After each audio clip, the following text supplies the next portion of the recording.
What's up, guys? I was looking at the old paintings of the city of Rome, and this is what it looked like in Renaissance times, 15, 1600s. Some of them are full on mud flood here. You can see the figures on the bottom of the plinth are half buried. And all over the city, you've still got statues. And I'm sitting here thinking, okay, so this is what this looked like after 1,000 years? So on one side of the official history coin, you've got Alaric and the sack of Rome. Even with this story, it's not like him and his men went through and started dismantling the buildings. I mean, what, after conquering it, he paid his army to tear the whole city down piece by piece over the next 2 years? Good luck with that. Definitely the way we visualize that whole scene, if not the whole story, is a modern invention. Go back a couple hundred years, and this is how they interpret the exact same event. Doesn't that look a lot like medieval knights? Seems a little anachronistic. Even with this story, after Alaric sacks Rome, he demands payment and then turns them into a vassal state that has to pay tribute to him. But then they just say that the kingdom goes into a slow decline. And by 410, most of the ancient buildings are gone. Gone. And then for 1,000 years, anybody comes through this area, got these marble statues out here, everybody's just like, let it rot. But after 1,000 years, then the masters of the Renaissance finally started to appreciate the value of history. And starting in 1429, just look at all the work that they started doing. After nobody caring about these amazing monuments for 1,000 years. It just doesn't add up. This is the Arch of Septimus Severus that's still here to this day. And look at the bas reliefs of the figures down on the bottom, and you can see that they're buried up to their chest, about halfway. And Renaissance progressives say, hey, we should clean this place up some. You can see there's still a bit of a hill by it, and you've got people walking by. It's at least twice the height of a person there, so if they're 5 to 6 foot, then that's 10 to 12 feet up that thing was buried. So I guess Alaric and his men melted down their swords and made shovels and started burying this thing. More likely than that is they would say it's cultural layers, where debris just builds up slowly over time. I look at a lot of these, and here's what I see. This is an ancient defensive wall, so let's say 8 feet would be the minimum height for an effective defensive structure. And then you see all of the spikes on top. But look at where they're digging. You see all those big rocks around there? Big rocks don't just build up over time. When was the last time you went to mow the yard and you had to move all of the cultural layer rocks out of your yard, Something a little more substantial is needed to generate the force there. Well, what could that be in the case of Severus's Arch? Well, it's a couple blocks away from the big, huge Tiber River that goes way up into the mountains. So you think this thing might have overflowed? Rome goes down like 6 stories in some places. It's insane. Now, the other side of the official history coin is that, there was a shaker in 443 AD that damaged and destroyed most Roman monuments, but it really had nothing to do with the decline and fall of the empire. You don't think the city looking like this had anything to do with it? Now, the amount of time they're talking about is 5 times longer than the U.S. has even been a country, approximately. All that time, nobody took any of the statues, and nobody started repurposing this stuff or attempt to rebuild the city. And yeah, you can say that they didn't have enough people to do it, but for 1,000 years, they still didn't have enough people to do it. Also, the stone will get erosion being out in the weather over that long of a period, especially the marble statues. But this is what the marble steps look like inside of the Tower of Pisa. And I know people are walking on it, but it's inside as opposed to out in the weather, which is rough on things. But here's the deal. You guys know I love this book from 1749 because it has all kinds of information like this in there. Rivers swelled so high that all the fields which were not hilly and mountainous were overflowed, so as all apprehended a second deluge, like the biblical deluge, a second flood. especially in Rome, where the Tiber swelled so high that in some places it reached to and in others overflowed the city's high walls, and the water rushed in with such fury that it spoiled and defaced the greatest part of the buildings that were near the river. When this ceased, the fields were so soft and covered with slime and mud that they could not be tilled or sown. Hence, people went hungry. The river brought down innumerable multitudes of serpents, and among them a monstrous great one as big as a great beam, like a ceiling beam. The snake carcasses being cast on the shore rotted, by whose stench and slime and mud and excessive moisture the air was so corrupted that a sickness ensued all over Italy, Spain, and France, which so raged that it laid waste many towns. Where it was most favorable, 2/3 of the population perished, and it was most severe at Rome. So you're talking a 70+% decrease in population. It's a ghost town, and then you've got an ash cloud darkened the sun to the point it was like the light of the moon for 18 months. So this would have caused all kinds of shifts in the weather patterns, like what was just described. Oh, and also there was a shake which did more mischief than ever any enemy did. So, hey, history guys, y'all don't think that had anything to do with the city looking like this? Also, even if this was in 536, the official date they use now, why did it take 1,000 years for the population to start rebuilding this city? And aside from the dating, just imagine when this happened. 2 out of 3 people are gone. There's limited food. The water's bad. It'd be just like if it happened today. The place would become very dangerous really fast, People would be hungry and desperate, and some people would be looting, like this is a sarcophagus that they're prying the lid off. Tomb Raiders. But eventually people would bond together. There would be some type of civil order that people would establish. There's always leaders and followers. But that didn't happen for 1,000 years until after the Black D in the 13th century, and also the big one, where the first one destroyed civilization for 1,000 years, the second one, just like 100 years or so, and then they were back at it. By the way, it was 1349 when the Colosseum fell. So this is because of 1349, and this is because of 1443. Is this sounding right to you guys? Now, also by 600 to 750 AD, Latin was a dead language. Nobody spoke it. Nobody read it.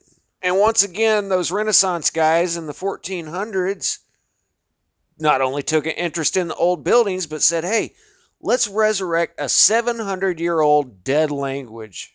That'd be like us today saying, hey guys, we should just start speaking in 14th century Gaelic. And while we're at it, let's learn about the Tuatha De Danann and put it in all of our paintings.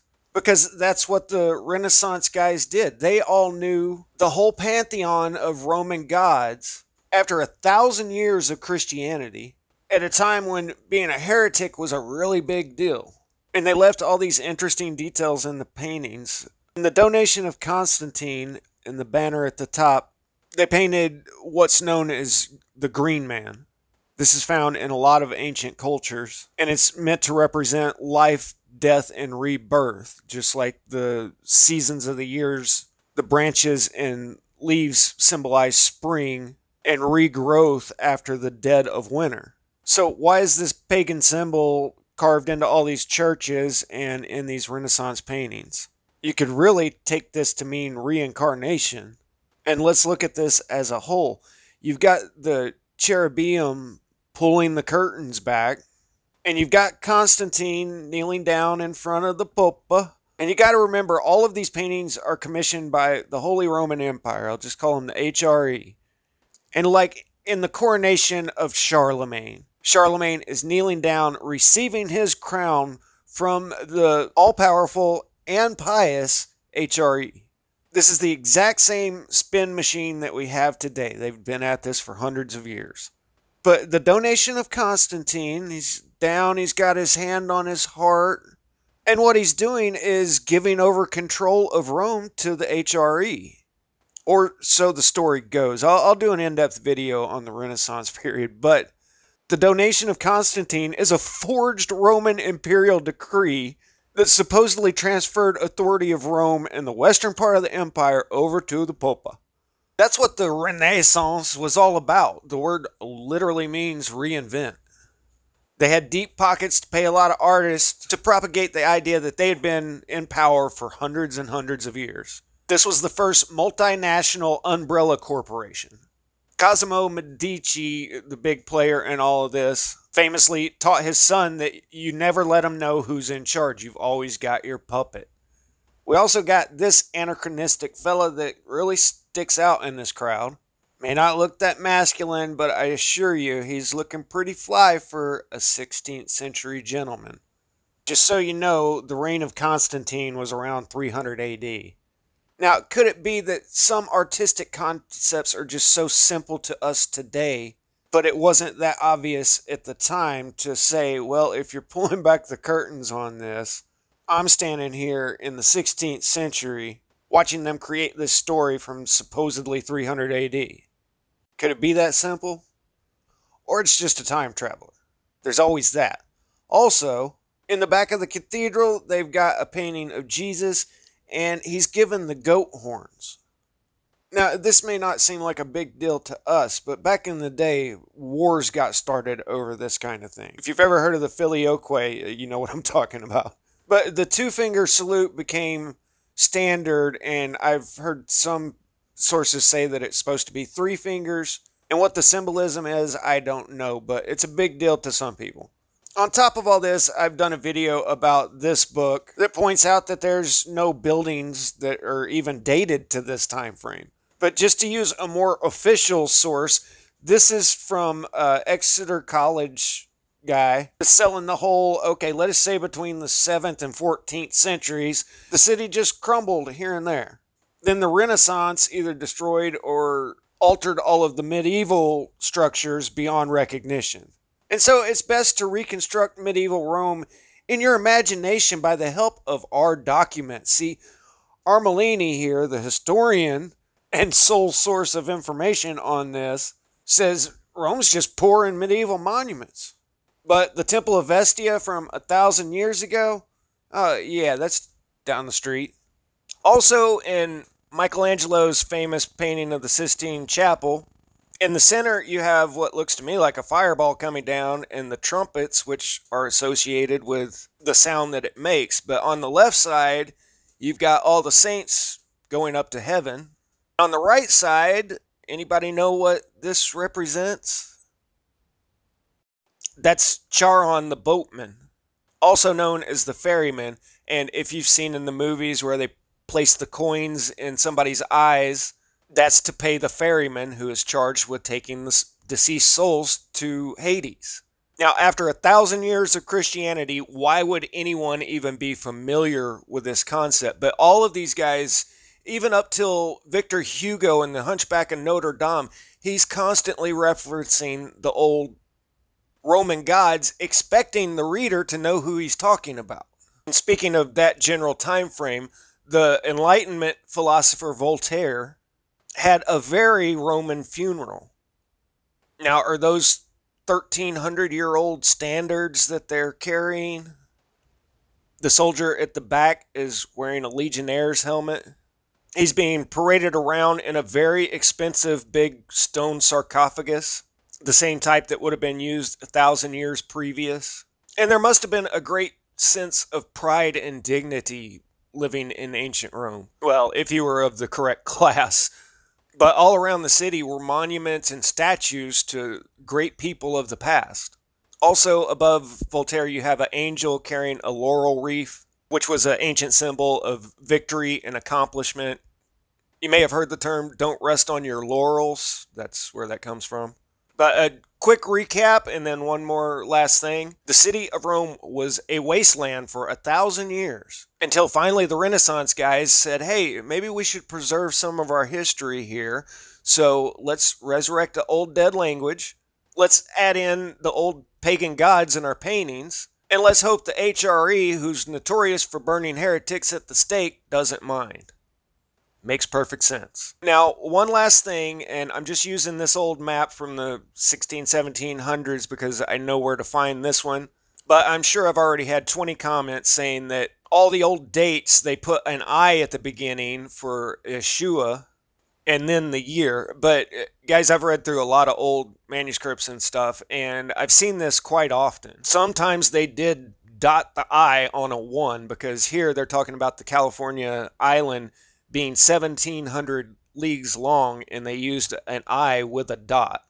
It makes no sense for them to be saying that California is Yeshua 700 leagues long. Also, if the I were to represent a name, it wouldn't be lowercase, it'd be capitalized. When I first started this channel, I looked this up and they were saying that around the 9th century is when they started using the AD dating system. Now, I guess 525. And I guess it depends on who you ask because World History Encyclopedia says the BCCE dating system was first used in the 17th century, right around the Renaissance times. So I don't think this was even a concept that anybody used until around the Renaissance. And I especially don't believe this kind of stuff. What, you've got a city full of people and monuments out here, and one day on the building it says 890, and the next day it says 1890. What is this, Bugs Bunny? Nobody noticed?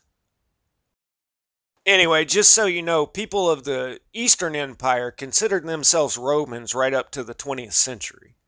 And it looks a lot to me like the ancient world collapsed about 700 years ago, and that certain powerful families and organizations decided to give themselves a leg up in the annals of history. Hope you guys enjoyed it. If I earned a like, hit that like button, and I'll see you on the next one. Static out.